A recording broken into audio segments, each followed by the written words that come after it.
Bueno, soy el doctor Andrés Kaufmann, pediatra neuropulmonar del Hospital San Borja, y hoy día vamos a hablar de sibilancias recurrentes en el lactante y en el preescolar. Las infecciones respiratorias agudas son la causa más frecuente de consulta y hospitalización en niños menores de 3 años, y el principal factor desencadenante son las infecciones virales. Los estudios epidemiológicos han demostrado que hasta un 40% de los lactantes y los preescolares han tenido al menos un episodio de sibilancias antes de los 3 años, y el 50% ha presentado sibilancias a los 6 años, pero no todos ellos padecen asma. Se sabe también que el 80% del asma del adulto se inicia antes de los 5 años de vida. Ustedes han escuchado en otras oportunidades que los niños no son adultos pequeños. Y esto es importante, ya que existen muchas diferencias anatómicas y funcionales en el aparato respiratorio del lactante versus el adulto que explican la facilidad que tienen los niños pequeños de obstruirse. La vía aérea superior, por ejemplo, tiene una lengua que es proporcionalmente más grande, con fosas nasales pequeñas, con respiración nasal en los primeros 3 meses. Por lo tanto, es muy importante siempre realizar un buen aseo nasal cuando hay infecciones respiratorias agudas para disminuir la resistencia de la zona, ¿no es cierto?, alta. La laringe también es de forma cónica. Ustedes ven en la foto, en el dibujo, con la zona más estrecha a nivel cricoide, a diferencia del adulto en que la zona más estrecha está a nivel de la glotis. En la vía aérea inferior, el cartílago es escaso al nacer, hay un desarrollo que se va produciendo en los primeros años de vida. La vía aérea es pobre en colágeno y elastina, tiene escaso desarrollo de músculo liso bronquial, o sea, es una vía aérea blanda, ¿no es cierto?, y colapsable. El grosor de la pared es un 30% del área de la vía aérea, ¿no?, en relación a los adultos, que es la mitad, un 15%. Y tiene además un pliegue mucociliar a nivel traqueal que es menor. Hay además mayor número de glándulas mucosas y células caliciformes, lo que explica que esta vía, que es una vía estrecha, una vía blanda, tenga además tendencia a producir más secreción. Por otro lado, existe menos ventilación colateral en relación a los lóbulos inferiores. Estos poros, que son los que unen los sacos alveolares, están menos desarrollados, por lo tanto hay mayor tendencia para producir atelectasis. Esta vía aérea estrecha, entonces, es una vía aérea blanda, colapsable, con una mucosa más fiable y edematizable.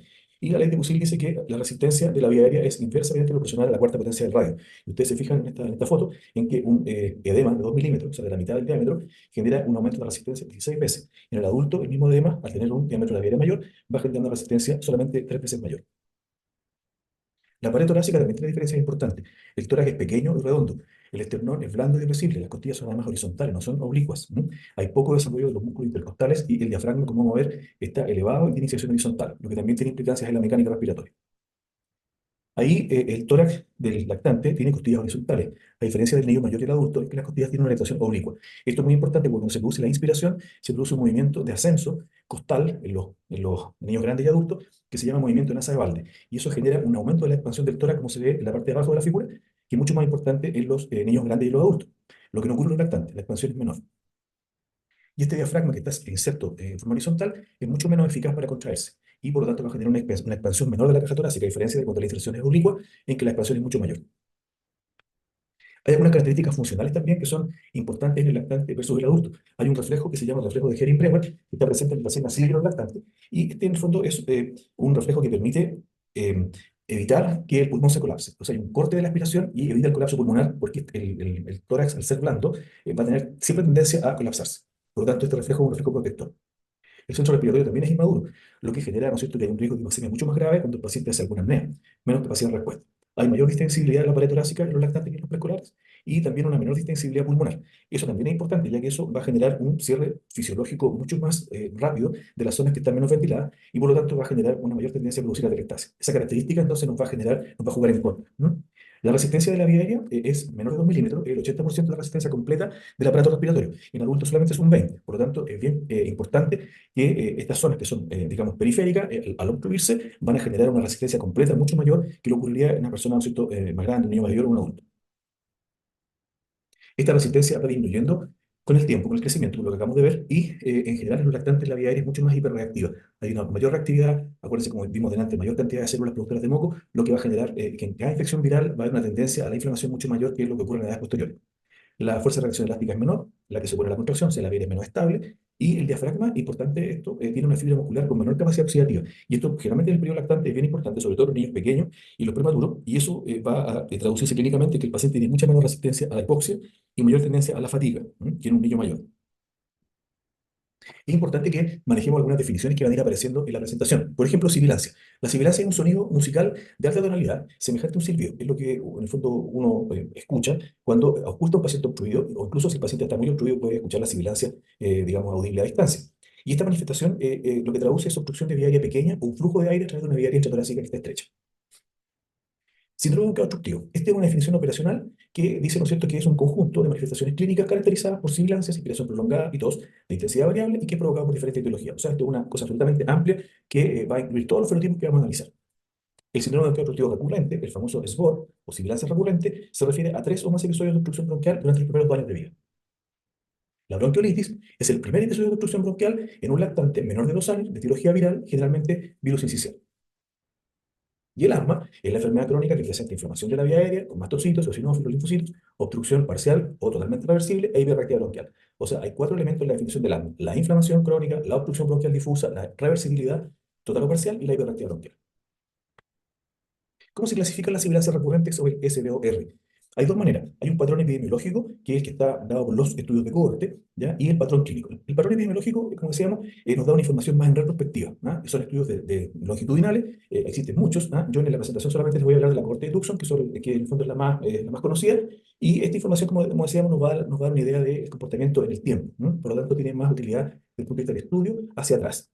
Por esa razón, la Sociedad Europea decidió, en el fondo, clasificar a las sibilancias de acuerdo a este patrón clínico que nos va a dar la idea de una guía de tratamiento, o sea, poder saber qué hace con el paciente en el momento que nos consulta, o sea, es como una foto instantánea del instante de que está, digamos, ocurriendo, ¿no? No necesitamos hacer una mirada para atrás. En el fondo acá, la utilidad que tiene esto fundamentalmente es poder orientar una terapia.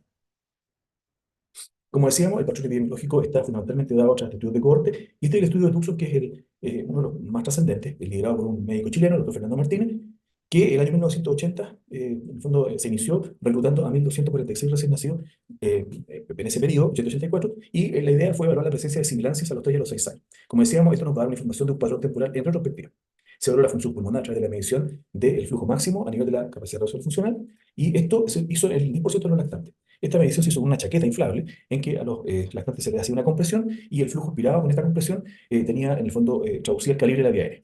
Eso se hizo cuando los niños, en el fondo, eran muy pequeños, antes de que se hiciera su primera infección viral. También se midió el valor de IgE total en el periodo lactante a los 9 meses.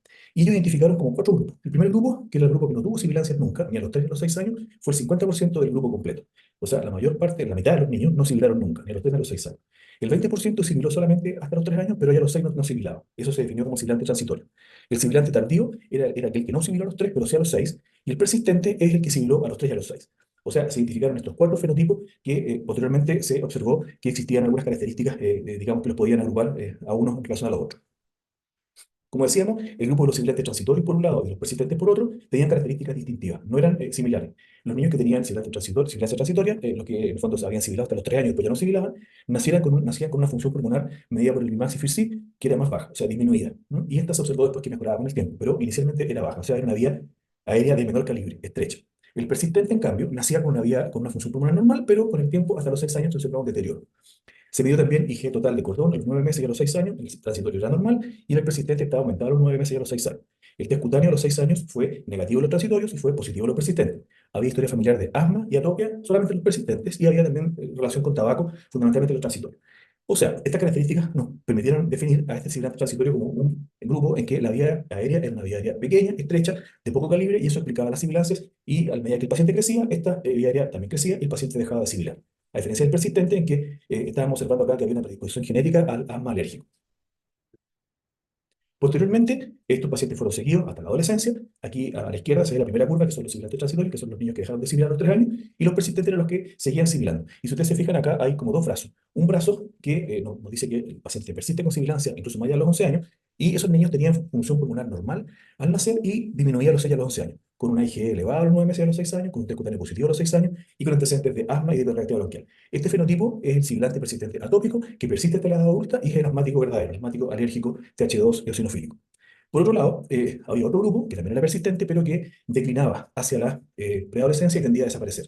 Ese grupo de pacientes no tenía atopia, era muy frecuente en los países, digamos, de desarrollo. 40% de los asmáticos escolares pertenecen a este fenotipo, y el mecanismo que se postula para estos sibilantes persistentes no atópicos es un trastorno en el tono de la vía aérea, y el determinante más frecuente es la infección viral. Los niños tenían antecedentes de haber tenido una infección por virus incisional cuando eran pequeños. Y la clasificación por patrón clínico, como decíamos, que nos va a dar una instantánea del momento para poder definir la terapia, clasificó a los sibilantes en episódicos virales y multicatillados. Los episódicos virales era el fenotipo más común. Ese fenotipo más común son crisis agudas asociadas a infecciones virales autolimitadas, ¿no es cierto?, con periodos asintomáticos de las crisis, tienen menor función pulmonar al nacimiento, son niños que además están relacionados a tabaco materno y los episodios van disminuyendo con el tiempo y desaparecen hasta los 6 años. O sea, este niño se parece mucho al sibilante transitorio que habíamos visto recién. Y las multicatilladas son aquellas crisis agudas que tienen además síntomas entre las crisis, intercríticos, y además hay un reflejo de otros gatillantes, no solamente virus. Aquí hay alergenos, tabaco, cambios de temperatura, ejercicio, etcétera. O sea, este es un fenotipo más bien asmático. Por lo tanto, si uno hace una clasificación más bien didáctica, podemos decir entonces que la sibilancia en el lactante y el preescolar menor de 3 años se pueden agrupar como en tres categorías, de acuerdo un poco a su etiopatogenia. Por un lado, 2 tercios corresponde a las sibilancias transitorias asociadas a infecciones virales, el grupo STILE, que es lo que ya hemos visto que son los niños que tienen vía aérea estrecha, que va mejorando con el tiempo, pero que hay una menor función pulmonar al nacer, que son episodios que pueden ser únicos múltiples, aquí puede ser una bronquiolitis solamente, o puede ser cuadros que se relacionan a los virus. No hay antecedentes de atopia o de asma, la respuesta generalmente a los broncohidratos corticoides no es muy buena, o es parcial, o no existe. Tienen un curso evolutivo autolimitado, o sea, hasta los 3 años, y hay relación con tabaco, con guardería, con tener hermanos, por ejemplo, o con ser varón. Y la bronquiolitis es una forma clínica que está incluida dentro de este grupo, que es el primer episodio. Por otro lado, tenemos un tercio que corresponde al asma del lactante y los sibilantes persistentes no atópicos. En este grupo, la función pulmonar es normal al nacer y se va deteriorando con el tiempo. Hay historia personal familiar de atopia y asma, hay una buena respuesta a los broncohidratos y los corticoides y persisten después de los 3 años, hasta la adolescencia los no atópicos y hasta la edad adulta los atópicos. Y por último tenemos el SBO secundario, que es un 10%, que son aquellos niños que están con cuadros obstructivos en los cuales existe una causa secundaria o una patología específica que produce la sibilancia. Este generalmente cuando es sospechado debiera ser derivado o poder hacer un estudio más acabado. Bueno, como no existen limitaciones para poder tener pruebas diagnósticas de asma a esta edad, y no hay marcadores biológicos, se creó y se validó el índice predictor de asma del doctor Castro Rodríguez. Este índice predictor de asma consiste en que si uno tiene un niño menor de 3 años, que tiene sibilancia frecuente, que tiene más de 3 episodios de SBO por año, y tiene un criterio mayor o dos menores, tiene un API positivo. Aquí están los criterios mayores, que es el diagnóstico médico de eczema, los 3 años de vida, o sea, la dermatitis atópica, y antecedentes de asma en algunos de los padres. Y los menores serían diagnóstico médico de rinitis alérgica, primeros 3 años de vida, sibilancia no asociada a resfríos, los primeros 3 años de vida, o eosinofilia periférica más de 4% en los primeros 3 años de vida. Si uno tiene entonces un mayor o dos menores, sería un API positivo. ¿Y qué significa tener un API positivo? Significa que hay 77% de certeza que ese niño va a padecer asma en la edad escolar. Si el API es negativo, hay un 68% de certeza que los cuadros van a desaparecer y que el niño no será asmático. Y esto es importante ya que si uno tiene un API positivo, podría tener mayor argumento para poder dejar indicado en un tratamiento que va a mejorar los síntomas, como los corticoides inhalados. El índice predictor de asma sufrió un par de modificaciones años después por la doctora Gilbert, Teresa Gilbert, en que se agregó la sensibilización a más de un aeroalergeno como criterio mayor y también se reemplazó la rinitis alérgica por sensibilización a leche, huevo, maní, considerando que el grupo es un grupo menor de 3 años. ¿Cómo vamos a evaluar clínicamente si un niño con esboro o con sibilancia recurrente? Siempre identificar patrón de síntomas y severidad. Aquí hay que tratar de identificar en lo posible qué características tiene, ya, a ver si nos podemos acercar a un fenotipo. ¿Qué respuesta de broncohilatadores y corticoides tiene el niño? Acuérdense ustedes que el fenotipo asmático es buen respondedor a corticoides y a los broncohilatadores, el fenotipo conviral no. ¿Qué características tiene el niño que nos puede orientar a un diagnóstico diferencial? ¿Hay alguna característica clínica que nos puede orientar a un SBO secundario? Vamos a ver una tabla que viene después, que uno puede tener una guía y poder orientarse hacia causas de SBO secundario. Factores epidemiológicos y desencadenantes. ¿Qué época del año estamos? Si acaso hay antecedentes de tabaco, de contaminación intradomiciliaria, asistencia a la cuna, aeroalergeno, etc. Y por supuesto, siempre considerar los antecedentes familiares como de asma, atopía, estado nutricional, lactancia materna, perinatal, etc. Como decíamos, siempre obligados al enfrentar a un niño con sibilancias recurrentes, un SBO-R, descartar las causas secundarias. Y aquí hay una lista de causas secundarias. Tenemos la displasia broncopulmonar, la fibrosis quística, los niños que han tenido alguna secuela de virus, que quedan con bronquiolitis literante, o sea, con obstrucción bronquial persistente, fija, que no se modifica con broncohilatadores, niños con inmunodeficiencia o cardiopatías congénitas de izquierda a derecha, pacientes con disquinesia ciliar, con malformaciones, con malacias de la vía aérea, un cuerpo extraño también se puede manifestar como un SBO secundario, o síndrome aspirativo o reflujo. Lo importante es que la mayor parte de estas causas uno las puede identificar con la historia, ¿ya? Y aquí hay algunas orientaciones generales que uno puede tener algunas características que nos van a hacer sugerir una u otra. En general, la displasia ocurre en niños prematuros. Como ustedes ven ahí, hay antecedentes de prematurez, de ventilación mecánica en algunos niños y de oxígeno dependencia. Y uno puede orientarse, ¿cierto?, con ese dato, ¿ya? Un niño que no es prematuro no puede ser displásico.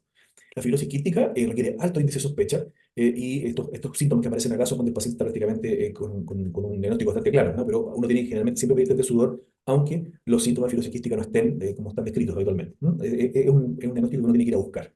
Las cardiopatías habitualmente son con soplo y con insuficiencia cardíaca, porque este es el típico pulmón, ¿no es cierto?, con chan de izquierda a derecha, pulmón húmedo, que uno ve en la CIB, en el canal, ¿no es cierto?, en niños con Down, o en la CIA. La aspiración de cuerpo extraño también nos puede dar un síndrome constructivo secundario. A veces el episodio asfíctico, la aspiración del maní, ¿no es cierto?, del cuerpo extraño plástico, ocurre mientras el niño está jugando, a veces uno no se da cuenta, y pueden aparecer signos como tos o sinologías pulmonares asimétricas que hacen consultar, y a veces son cuerpos extraños que llevan larga data, y también uno tiene que sospecharlo. Hay trastornos de dilución, malformaciones pulmonares, vasculares, muchas veces se presentan como neumonías recurrentes, como estridor, etc. Estas tablas se las voy a dejar, obviamente, están en la presentación, ¿no? Vamos a pasar más rápido. Y en general, lo que uno debiera solicitar siempre como estudio, como decíamos recién, siempre el SBOR, uno va a plantear causas secundarias y las puede ir descartando incluso con la historia clínica y con el examen físico. Sin embargo, siempre uno debería pedir una radiografía de tórax, si el paciente no la tiene, pedirla, un electrolito de sudor y también, de acuerdo a antecedentes clínicos, pedir a lo mejor un examen como un hemograma, un estudio inmunológico básico y otros exámenes más específicos según sospecha. Ahí está incluida la fibroscopía, el ecocardio, el escáner de tórax, el esofagograma, como estudios principales. Pero como decíamos, como vimos en estas tablas, cada diagnóstico o sospecha va a tener un cierto estudio que va a estar sugerido. Por último, para terminar esta primera parte, el tratamiento del esboro de las sibilancias recurrentes. Recuerden siempre medidas generales, hay que evitar contaminación intradomiciliaria, tabaco, exposición de alergenos, a laguna, etc. Educación de los padres y cuidadores, re importante, sobre todo reforzar la adherencia al tratamiento y la técnica inhalatoria que lo vamos a ver en la presentación siguiente. Y en cuanto a los fármacos, en los niños que tienen sibilancias episódicas virales leves, o sea que no tienen síntomas de las crisis, solamente se sugiere usar beta-2 intermitente SOS. Y en los niños que tienen sibilancias episódicas moderadas, severas o sibilancias multicatilladas con síntomas críticos, o AB positivo o negativo, da lo mismo, o sea, si esto se está definido más bien por severidad, vamos a probar corticoides inhalatorios en dosis baja por 3 meses y vamos a ver la respuesta.